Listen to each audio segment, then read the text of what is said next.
ಯಾದಗಿರಿ ಜಿಲ್ಲೆಯ ವಡಗೇರ ತಾಲೂಕಿನ ಕೊಂಕಲ್ ಗ್ರಾಮ ಪಂಚಾಯಿತಿಗೆ ಬರುವ ಗೊಂದೆನೂರು ಗ್ರಾಮದಲ್ಲಿ 2 ನೀರಿನ ಮೇಲ್ತೊಟ್ಟಿ ನಿರ್ಮಾಣಗೊಂಡಿದ್ದರೂ ಕೂಡ ಆ ಗ್ರಾಮದ ಅಂತರ್ಜಲ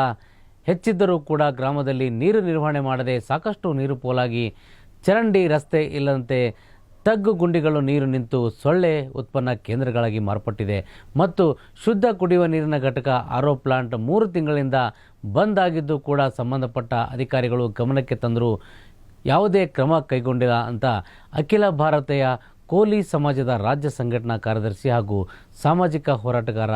ಉಮೇಶ್ ಕೆ ಬುನ್ನಾಳ್ ಆಕ್ರೋಶ ವ್ಯಕ್ತಪಡಿಸಿದ್ದಾರೆ. ಈ ಕುರಿತು ಸ್ಥಳಕ್ಕೆ ಭೇಟಿ ನೀಡಿದ ಅವರು ಕೈಯಲ್ಲಿ ಖಾಲಿ ಕೊಡ ಹಿಡಿದು ದಿಢೀರನೆ ಸ್ಥಳದಲ್ಲೇ ಪ್ರತಿಭಟನೆ ನಡೆಸಿದರು. ಗೊಂದೆನೂರು ಗ್ರಾಮದಲ್ಲಿ 2 ನೀರಿನ ಮೇಲ್ತೊಟ್ಟಿ, ಶುದ್ಧ ಕುಡಿಯುವ ನೀರಿನ ಘಟಕ, ಆರ್ಒ ಪ್ಲಾಂಟ್ ನಿರ್ಮಾಣಗೊಂಡರೂ ಸಮಯಕ್ಕೆ ಸರಿಯಾಗಿ ಶುದ್ಧ ನೀರು ಸಿಗದೆ ಜಾನುವಾರುಗಳಿಗೆ ಸಮಸ್ಯೆಯಾಗುತ್ತಿದೆ. ಕೂಡಲೇ ಇದನ್ನು ಜನತೆಗೆ ಬಳಕೆಗೆ ಉಪಯೋಗ ಮಾಡಲು ಸಂಬಂಧಪಟ್ಟ ಅಧಿಕಾರಿ